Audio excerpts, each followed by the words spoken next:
ದೇವರು ಪ್ರೀತಿಸುವ ಪ್ರೀತಿಯ ಬಿಗ್ ಜೆ ಟಿ ವಿ ಪ್ರಿಯ ವೀಕ್ಷಕರಿಗೆ ನಮ್ಮ ಕರ್ತನಾದ ಯೇಸು ಕ್ರಿಸ್ತನ ಹೆಸರಿನಲ್ಲಿ ನಿಮ್ಮನ್ನು ವಂದಿಸಿ ಸ್ವಾಗತ ಬಯಸ್ತಿದ್ದೇವೆ. ಬನ್ನಿರಿ, ದೇವರ ವಾಕ್ಯವನ್ನು, ಅಮೂಲ್ಯ ವಾಕ್ಯವನ್ನು ಇಂದು ನಾವು ಅಧ್ಯಯನ ಮಾಡಿಕೊಡೋಣ. ಇಂದಿನ ನಮ್ಮ ಅಧ್ಯಯನ ಮತ್ತಾಯನು ಬರೆದ ಸುವಾರ್ತೆ, the gospel according to Matthew chapter 7.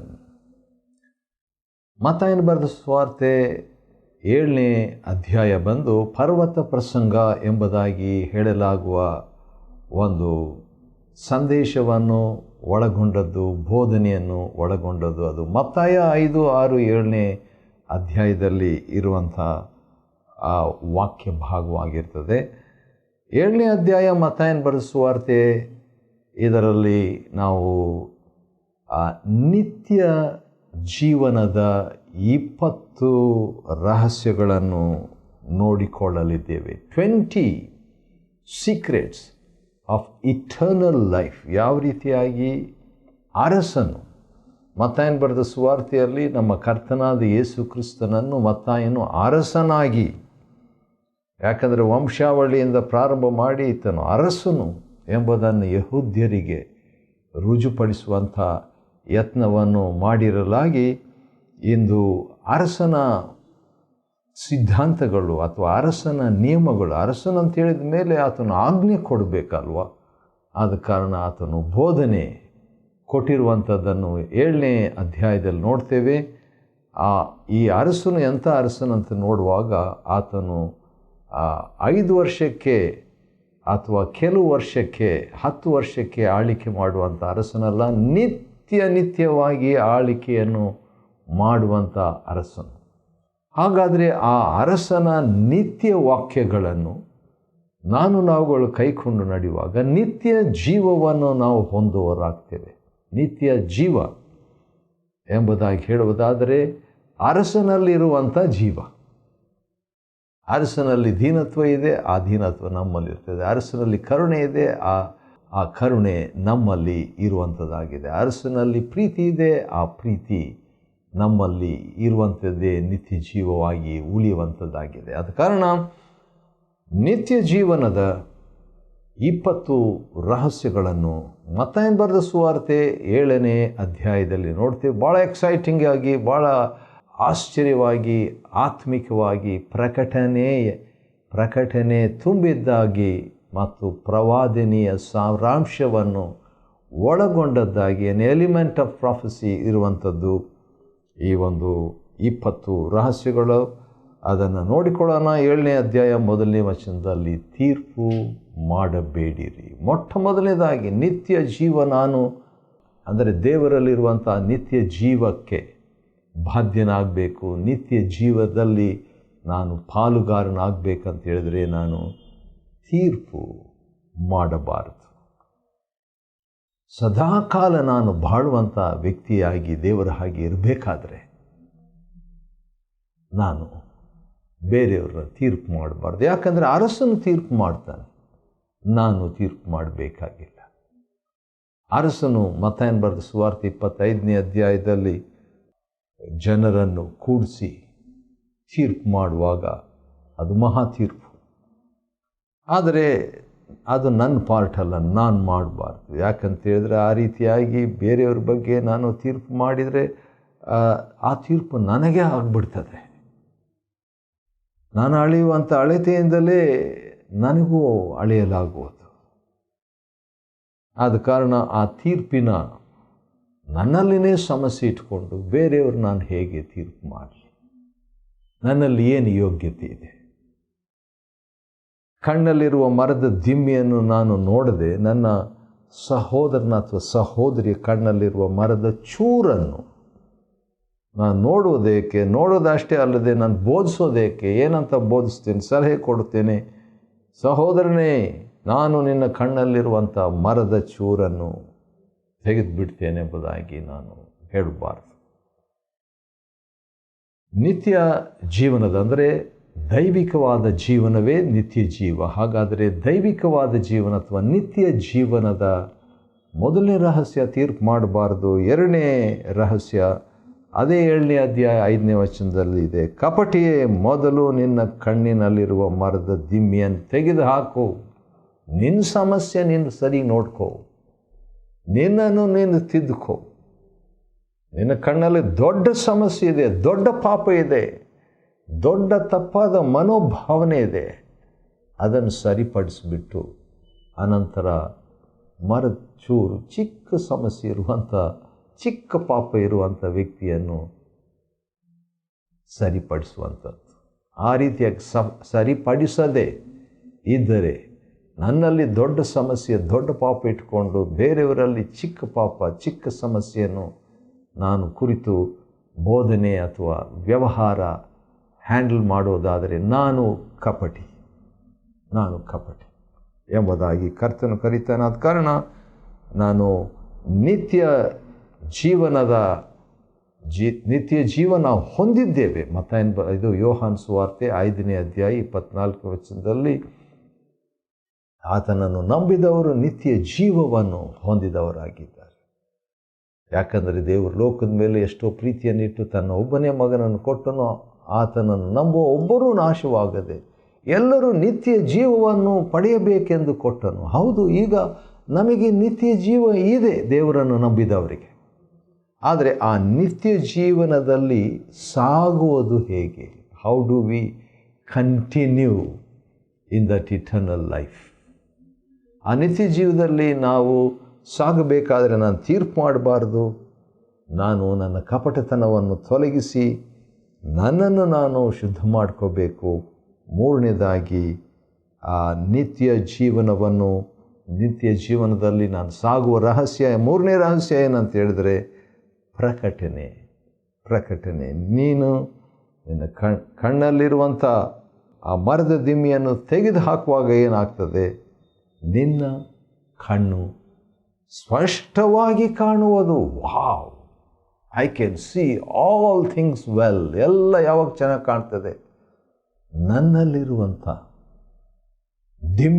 ಮರದ ದಿಮ್ಮಿ ಅಂತ ದೊಡ್ಡ ಸಮಸ್ಯೆ, ದೊಡ್ಡ ಪಾಪ, ದೊಡ್ಡ ತಪ್ಪಾದ ಮನೋಭಾವನೆ, ರಾಂಗ್ ಆ್ಯಟಿಟ್ಯೂಡ್, ಅದನ್ನು ಸರಿಪಡಿಸುವಾಗ ನನಗೆ ಪ್ರಕಟಣೆ ಲಭ್ಯವಾಗ್ತದೆ.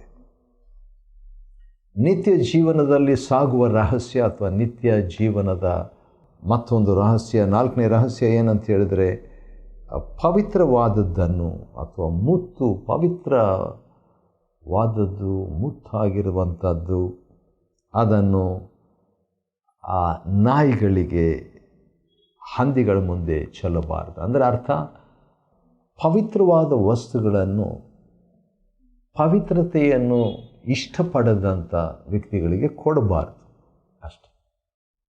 ಮುತ್ತು ಅಂತ ಹೇಳಿದ್ರೆ ಆ ಮೌಲ್ಯ ತಿಳಿಯದಂಥ ವ್ಯಕ್ತಿಗೆ, ಬೇಡವಾಗಿರುವಂಥ ವ್ಯಕ್ತಿ ಕೊಡಬಾರ್ದು, ಫೋರ್ಸ್ ಮಾಡಬಾರ್ದು ಅಂತ ಇಟ್ಕೊಳ್ಳೋಣ. ನಿತ್ಯ ಜೀವನದಲ್ಲಿ ನಾನು ಸಾಗುವ ರಹಸ್ಯ, 4ನೇ ರಹಸ್ಯ ಏನು? ಯಾರಿಗೂ ನಾನು ಒತ್ತಾಯ ಮಾಡಬಾರ್ದು ಒಳ್ಳೆಯದನ್ನು ಕೊಡುವ ವಿಷಯದಲ್ಲಿ. 5ನೇ ರಹಸ್ಯ, ಬೇಡಿಕೊಳ್ಳಿರಿ. ನಿತ್ಯ ಜೀವನದ 5ನೇ ರಹಸ್ಯ, ನಿತ್ಯ ಜೀವನ ನಾನು ಹೊಂದಿದ್ದೇನೆ, ಅದರಲ್ಲಿ ಸಾಗಬೇಕಾದರೆ 5ನೇ ರಹಸ್ಯ ಬೇಡಿಕೊಳ್ಳಿರಿ. 6ನೇ ರಹಸ್ಯ ಹುಡುಕಿರಿ. 7ನೇ ರಹಸ್ಯ ತಟ್ಟಿರಿ. ಯಾಕೆ? ಬೇಡಿಕೊಳ್ಳುವ ಪ್ರತಿಯೊಬ್ಬರಿಗೆ ಪಡೆದುಕೊಳ್ತಾರೆ, ಹುಡುಕುವ ಪ್ರತಿಯೊಬ್ಬೊಬ್ಬರು ಅವರಿಗೆ ಸಿಗುವುದು, ತಟ್ಟುವವರಿಗೆ ಬಾಗಿಲು ತೆರೆಯಲಾಗುವುದು. ಸರಿ, 8ನೇ ರಹಸ್ಯ ಅಂದ ಹಾಗೆ ನಿತ್ಯ ಜೀವನದ 20 ರಹಸ್ಯಗಳನ್ನು ನಾವು ನೋಡ್ಕೊಳ್ತಿದ್ದೀವಿ, ಅಥವಾ ನಿತ್ಯ ಜೀವನ ಹೊಂದಿದ್ದೇವೆ. ಆ ಹೊಂದಿದ ನಿತ್ಯ ಜೀವದಲ್ಲಿ ನಾವು ಸಾಗಬೇಕಾದರೆ, to continue in the eternal life that we received, ಅದರಲ್ಲಿ ನಾವು ಸಾಗಬೇಕಾದರೆ 20 ರಹಸ್ಯಗಳಿದೆ. ಅದರಲ್ಲಿ 8ನೇ ರಹಸ್ಯ ಏನಂತ ಹೇಳಿದರೆ, ದೇವರು 11ನೇ ವಚನ, 7ನೇ ಅಧ್ಯಾಯ ಮತ್ತಾಯ 11ನೇ ವಚನದಲ್ಲಿ, ಕೆಟ್ಟವರಾದ ನಾವೇ ನಮ್ಮ ಮಕ್ಕಳಿಗೆ ಒಳ್ಳೆಯದನ್ನು ಕೊಡುವಾಗ, ಒಳ್ಳೆಯ ನಿತ್ಯನಾದ ಒಳ್ಳೆಯ ತಂದೆ ನಮಗೆ ಬೇಡಿಕೊಳ್ಳುವವರಿಗೆ ಇನ್ನೂ ಹೆಚ್ಚಾಗಿ ಒಳ್ಳೆಯ ವರಗಳನ್ನು, ಒಳ್ಳೆಯವುಗಳನ್ನು ಕೊಡುವವರಲ್ಲವೇ? ಕೊಡ್ತಾರೆ. ಆ ಗ್ಯಾರಂಟಿ ನಮಗಿರಬೇಕು, ಆ ಖಚಿತತ್ವ ನಮಗಿರಬೇಕು, ಆ ಭರವಸೆ ನಮಗಿರಬೇಕು. ದೇವರು ಒಳ್ಳೆಯವನು, ಆದ ಕಾರಣ ಒಳ್ಳೆತನಗಳಿಂದ ನಮಗೆ ಸಂತೃಪ್ತಿ ಪಡಿಸುವ ಆತನಾಗಿದ್ದಾನೆ ಎಂಬ ಭರವಸೆ ನಮಗೂ ಇರಬೇಕು. ಬೆಂಗಳೂರಿನಲ್ಲಿ ನನ್ನ ಸ್ನೇಹಿತರೊಬ್ಬರು ರಮೇಶ್ ಅಯ್ಯನವರು ಇದ್ದಾರೆ. ಅವರು ಯಾವಾಗಲೂ ಮೊಟ್ಟ ಮೊದಲನೇದಾಗಿ ಏನೇ ಪ್ರಾರಂಭ ಮಾಡಿರು, ದೇವರು ಒಳ್ಳೆಯವರು, ಕರ್ತರು ಒಳ್ಳೆಯವರು, ಕರ್ತನು ಒಳ್ಳೆಯ ಆತನು ಎಂಬ ಮಾತನ್ನು ಹೇಳಿ ಪ್ರಾರಂಭ ಮಾಡ್ತಾರೆ. ಅದು ನೆನಪಾಯಿತು ನನಗೆ. ಹೌದು, ಕೆಟ್ಟವರಾದ ನಾವೇ ನಮ್ಮ ಮಕ್ಕಳಿಗೆ ಒಳ್ಳೆಯದನ್ನು ಕೊಡುವಾಗ ಒಳ್ಳೆಯವರಾಗಿರುವಂಥ ದೇವರು ತನ್ನ ಮಕ್ಕಳಿಗೆ ಒಳ್ಳೆಯವುಗಳನ್ನು ಕೊಡದೇ ಇರ್ತಾರೆ, ಗ್ಯಾರಂಟಿ ಕೊಡ್ತಾರೆ. ಆದ್ದರಿಂದ ನಾವೇನು ಮಾಡಬೇಕು? 12ನೇ ವಚನ, ಮತ್ತಾಯ 7:12. ಇದು ಭಾಳ ಪವರ್ಫುಲ್ಲಾಗಿ ಶಕ್ತಿಯುತವಾದಂಥ ಒಂದು ಮಾತು. 12ನೇ ವಚನ ಅದೇನಂತ ಹೇಳಿದ್ರೆ, ಜನರು ನಿಮಗೆ ಏನೇನು ಮಾಡಬೇಕೆಂದು ನೀವು ಬಯಸ್ತೀರೋ ಅವುಗಳನ್ನೇ ನೀವು ಸಹ ಅವರಿಗೆ ಮಾಡಿರಿ. ವಾವ್! ಜನರು ನನಗೆ ಏನೇನು ಮಾಡಬೇಕಂತ ನಾನು ಅಪೇಕ್ಷಿಸ್ತೇನೋ ಅದನ್ನೇ ನಾನು ಇತರರಿಗೆ ಮಾಡಬೇಕು. ಯಾಕೆ ಆ ರೀತಿಯಾಗಿ ಮಾಡಿದರೆ ಏನಾಗ್ತದೆ? ಇದೇ ಧರ್ಮಶಾಸ್ತ್ರವು ಮತ್ತು ಪ್ರವಾದಿಗಳ ಬೋಧನೆಯ ಸಾರಾಂಶ. ಇಡೀ ಧರ್ಮಶಾಸ್ತ್ರ, ಇಡೀ ಪ್ರವಾದನೆಯ ಗ್ರಂಥ, ಇವುಗಳನ್ನೆಲ್ಲ ನಾನು ಕೈಕೊಂಡು ನಡೆಯೋದಕ್ಕೆ ಸಾಧ್ಯ. ಒಂದು ಶಾರ್ಟ್ಕಟ್ ಇದೆ ಅಥವಾ ಒಂದು ಪಾಸ್ವರ್ಡ್ ಇದೆ. ಅದೇನಂತ ಹೇಳಿದರೆ, ಜನರು ನನಗೆ ಏನೇನು ಮಾಡಬೇಕಂತ ನಾನು ಅಪೇಕ್ಷಿಸ್ತೇನೋ ಬಯಸ್ತೇನೋ ಅದನ್ನೇ ನಾನು ಬೇರೆಯವರಿಗೆ ಮಾಡಿಬಿಟ್ರೆ ನಾನು ಧರ್ಮಶಾಸ್ತ್ರವನ್ನು ನೆರವೇರಿಸ್ತೇನೆ, ನಾನು ಪ್ರವಾದಿಗಳ ಗ್ರಂಥಗಳನ್ನು ನೆರವೇರಿಸ್ತೇನೆ. ಧರ್ಮಶಾಸ್ತ್ರ ಮತ್ತು ಪ್ರವಾದನೆಯ ಸಾರಾಂಶವನ್ನು ನಾನು ಕೈಕೊಂಡು ನಡೆದ ಹಾಗೆ. ವಾವ್! 10ನೇ ರಹಸ್ಯ, ನಿತ್ಯ ಜೀವನದ 10ನೇ ರಹಸ್ಯ. 20 ರಹಸ್ಯಗಳಿದೆ. 10ನೇ ರಹಸ್ಯ ನಾವು ನೋಡಿಕೊಳ್ಳೋಣ. ಅದೇನೆಂದರೆ 13ನೇ ವಚನದಲ್ಲಿ, ಇಕ್ಕಟ್ಟಾದ ಬಾಗಿಲಿಂದ ಪ್ರವೇಶಿಸಬೇಕು. ಕಷ್ಟ, ಇಕ್ಕಟ್ಟು. ಯಾಕಂದರೆ ನಾಶಕ್ಕೆ ಒಯ್ಯುವ ಬಾಗಿಲು ಅಗಲ, ಮಾರ್ಗ ವಿಶಾಲ. ಆದರೆ ಹಾಗಲ್ಲ, ನಾವು ಇಕ್ಕಟ್ಟಾದ ಬಾಗಿಲಿಂದ, ಇಕ್ಕಟ್ಟಾದ ಮಾರ್ಗದಿಂದ ಜೀವಕ್ಕೆ, ಜೀವ ಅಂತ ಹೇಳಿದ್ರೆ ನಿತ್ಯ ಜೀವಕ್ಕೆ. ಒಂದು ರೀತಿಯಿಂದ ನಮಗೆ ನಂಬಿದವರಿಗೆ ನಿತ್ಯ ಜೀವ. ಆದರೆ ಇಲ್ಲಿ ಏನಂತಿದೆ? ನಿತ್ಯ ಜೀವಕ್ಕೆ ಒಯ್ಯುವ ಬಾಗಿಲು ಇಕ್ಕಟ್ಟಾದದ್ದು. ಬಾಗಿಲು ಇಕ್ಕಟ್ಟಾದದಾದ ಕಾರಣ ನಾವು ಅದರಲ್ಲಿ ದಾರಿ ಕಷ್ಟಕರವಾದದ್ದು. ಅದನ್ನು ಕಂಡು ಹಿಡಿಯೋರು ಭಾಳ ಜನರಂತಿದೆಯಾ? ಇಲ್ಲ, ಭಾಳ ಕೆಲವರು. ನಿತ್ಯ ಜೀವ ಹೊಂದುವವರು ಬಹಳ ಕೆಲವರೇ. ಕಂಡು ಹಿಡಿಯೋರು ಕೆಲವರೇ, ಭಾಳ ಜನರಲ್ಲ, ಬಹು ಕಡಿಮೆ, ಅತ್ಯಂತ ಕೆಲವರೇ ಅಂತ ಹೇಳನ್ರಿ. ಸರಿ, ಅದು ಮತ್ತಾಯ 7:14. ಅದಾದ ನಂತರ 15ನೇ ವಚನದಲ್ಲಿ ಒಂದು ಎಚ್ಚರಿಕೆ ಮಾತನ್ನು ನಮ್ಮ ಕರ್ತನು ಕೊಡುವಂಥದ್ದು ನಾವು ಗಮನಿಸಬಹುದು. ಅದೇನಂತ ಹೇಳಿದರೆ, ಮತ್ತಾಯ 7 ಮತ್ತು 15 ನಿತ್ಯ ಜೀವನದ 20 ರಹಸ್ಯಗಳಲ್ಲಿ 10 ರಹಸ್ಯಗಳಾದವು. ಇನ್ನೊಂದು 10 ರಹಸ್ಯಗಳನ್ನು ನಾವು ನೋಡಲಿಕ್ಕಿದ್ದೇವೆ. ಮತ್ತು 11ನೇ ರಹಸ್ಯ ಏನಂತ ಹೇಳಿದರೆ, ಸುಳ್ಳು ಪ್ರವಾದಿಗಳ ಬಗ್ಗೆ ಎಚ್ಚರಿಕೆ. ಹೇಗಿರ್ತಾರೆ ಸುಳ್ಳು ಪ್ರವಾದಿಗಳು? ಕುರಿವೇಷ, ಆದರೆ ಒಳಗೆ ತೋಳ. ಅಂದರೆ ಹೊರಗೊಂದು ಒಳಗೊಂದು. ಅದೇ ಸುಳ್ಳು ಪ್ರವಾದಿಯ ಗುರುತು. ಆ ರೀತಿಯಾಗಿರುವಾಗ ಅವ್ರ ಬಗ್ಗೆ ಎಚ್ಚರಿಕೆ ಹೇಗೆ ವಹಿಸಬೇಕಂತ ಹೇಳಿದ್ರೆ, ಮೊಟ್ಟ ಮೊದಲನೇದಾಗಿ ಅದು ನನ್ನಲ್ಲಿ ಇರಬಾರ್ದು. ಹೊರಗೊಂದು ನಾನು, ಒಳಗೂ ಒಂದು. ಹೊರಗೆ ಕುರಿ, ಒಳಗೆ ತೋಳ. ಆ ರೀತಿಯಾಗಿ ಇರಬಾರ್ದು. ಆ ರೀತಿಯಾಗಿ ಇಲ್ಲದಂತೆ ನಾನು ಎಚ್ಚರಿಕೆ ವಹಿಸಿದರೆ ಏನಾಗ್ತದೆ? ನಿತ್ಯ ಜೀವದ ಮಾರ್ಗದಲ್ಲಿ, ಇಕ್ಕಟ್ಟಾದ ಮಾರ್ಗದಲ್ಲಿ ಮಾರ್ಗವನ್ನು ಕಂಡುಹಿಡಿಯುತ್ತೇನೆ. 14ನೇ ವಚನದ ಪ್ರಕಾರ. ಸರಿ, ಅನಂತರ ನಾವು 16ನೇ ವಚನ ನೋಡುವುದಾದರೆ ಅಲ್ಲಿ 12ನೇ ರಹಸ್ಯ ಇದೆ. ಆ ನಿತ್ಯ ಜೀವದ 12ನೇ ರಹಸ್ಯ ಏನಂದರೆ ಫಲದಾಯಕ ಜೀವನ. ಫಲ 16ನೇ ವಚನ, ಫಲ 17ನೇ ವಚನ, ಫಲ 18ನೇ ವಚನ, ಫಲ, ಈ ರೀತಿಯಾಗಿ ಫಲ ಫಲ ಫಲ ಅಂತ ಹೇಳ್ಬಿಟ್ಟು ಫಲದಾಯಕ ಜೀವನ, ಒಳ್ಳೆಯ ಫಲ, ಕೆಟ್ಟ ಫಲ. ಆದ ಕಾರಣ ನಾನು ನಿತ್ಯ ಜೀವನದ ಮಾರ್ಗದಲ್ಲಿ ನಡೆಯಬೇಕಾದ್ರೆ, ನಿತ್ಯ ಜೀವವನ್ನು ಕಂಡುಕೋಬೇಕಾದ್ರೆ, ಅದರಲ್ಲಿ ನಾನು PhD ಮಾಡಬೇಕಾದ್ರೆ ಏನು ಮಾಡಬೇಕು? ನಾನು ಫಲ ಕೊಡುವಂಥ ವ್ಯಕ್ತಿಯಾಗಿರಬೇಕು, ಫಲದಾಯಕ ವ್ಯಕ್ತಿಯಾಗಿರಬೇಕು. ಸರಿ, 21ನೇ ವಚನ ನಾವು ನೋಡೋದಾದರೆ ಅಲ್ಲಿ ತಂದೆಯ ಚಿತ್ತವನ್ನು ಮಾಡುವಂಥವರೇ ಪರಲೋಕ ರಾಜ್ಯದಲ್ಲಿ ಸೇರುವಂಥದ್ರ ಬಗ್ಗೆ ನಮ್ಮ ಕರ್ತನು ಹೇಳುವಾಗ, ನಿತ್ಯ ಜೀವನದ 13ನೇ ರಹಸ್ಯ ಏನಂದರೆ ತಂದೆಯ ಚಿತ್ತದಂತೆ ನಡ್ಕೊಳ್ಳೋದು ಭೂಮಿಯಲ್ಲಿ.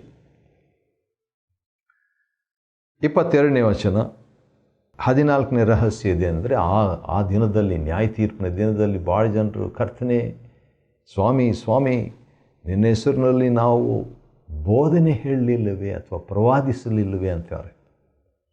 ಹಾಗಾದರೆ ನಾವೇನು ಮಾಡಬೇಕು?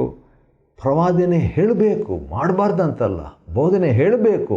ಆದರೆ ಬೋಧನೆಗಿಂತಲೂ ನಾವು ಪಾಪವನ್ನು, ಅಥವಾ ಇನ್ನೂ ಸಿಂಪಲಾಗಿ ಹೇಳಬೇಕಾದ್ರೆ ಬೋಧಿಸಬೇಕು, ಆದರೆ ಬೋಧನೆಯನ್ನು ಕೈಕೊಂಡವರಾಗಿ ಬೋಧಿಸಬೇಕು.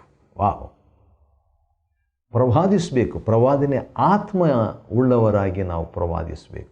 ಪ್ರವಾದನೆ ಆತ್ಮ 1 ಕೊರಿಂಥ 14ನೇ ಅಧ್ಯಾಯ, ಪ್ರಕಟಣೆ 19ನೇ ಅಧ್ಯಾಯದಲ್ಲಿ ಪ್ರವಾದನೆ ಆತ್ಮ ಏನಿದೆ ಅಂತ ನಾವು ನೋಡಿಕೊಳ್ಬೋದು.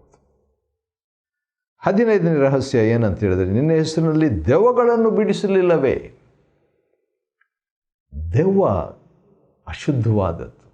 ಹೊರಗಿನ ದೆವ್ವವನ್ನು ಇವರು ಬಿಡಿಸಿದರು, ಆದರೆ ಒಳಗೆ ಅಶುದ್ಧವಾದ ಆತ್ಮ ಇತ್ತು. ದೆವ್ವ ಇರಲಿಲ್ಲ, ಅಶುದ್ಧವಾದ ಆತ್ಮ ಇತ್ತು.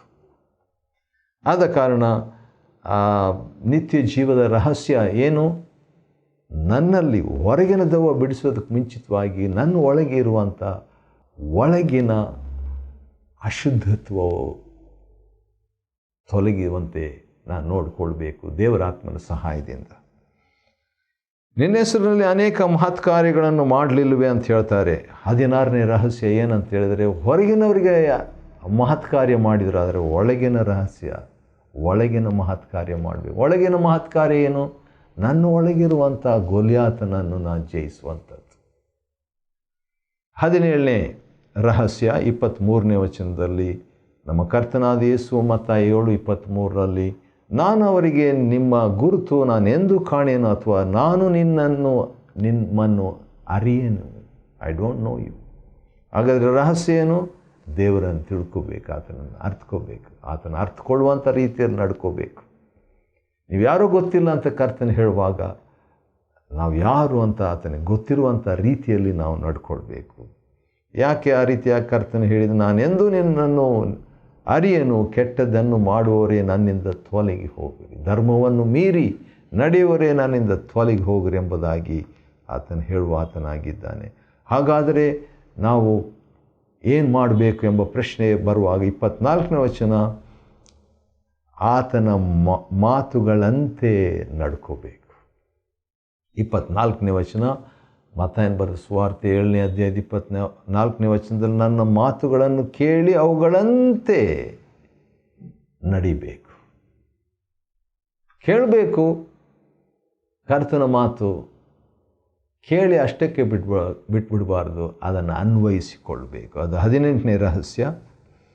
ಮತ್ತು ಆ ರೀತಿಯಾಗಿ ನಡೆದರೆ ಏನಾಗ್ತದೆ? ಬಂಡೆ ಮೇಲೆ ಮನೆ ಕಟ್ಟಿದ ವ್ಯಕ್ತಿ ಅಂತ ಆಗ್ತೇವೆ. 28ನೇ ವಚನದಲ್ಲಿ ಯೇಸುವಿನ ಬೋಧನೆಯನ್ನು ನಾವು ಕೇಳಬೇಕು, ಆಶ್ಚರ್ಯಪಡಬೇಕು. ನಾವು ಕೂಡ 29ನೇ ವಚನದಲ್ಲಿ ನೋಡುವಾಗ ಆತನು ಅಧಿಕಾರದಿಂದ ಬೋಧಿಸಿದನು. ಅಂಥ ಅಧಿಕಾರ ನಾವು ಕೂಡ, ಆ ಅಧಿಕಾರಕ್ಕೆ ನಾವು ಒಳಪಡಬೇಕು. ಆ ಅಧಿಕಾರಕ್ಕೆ ನಾವು ಒಳಪಡುವಾಗ ಯೇಸುವಿನ ಅಧಿಕಾರಕ್ಕೆ ಏನಾಗ್ತದೆ, ಅದು 20ನೇ ರಹಸ್ಯವಾಗ್ತದೆ.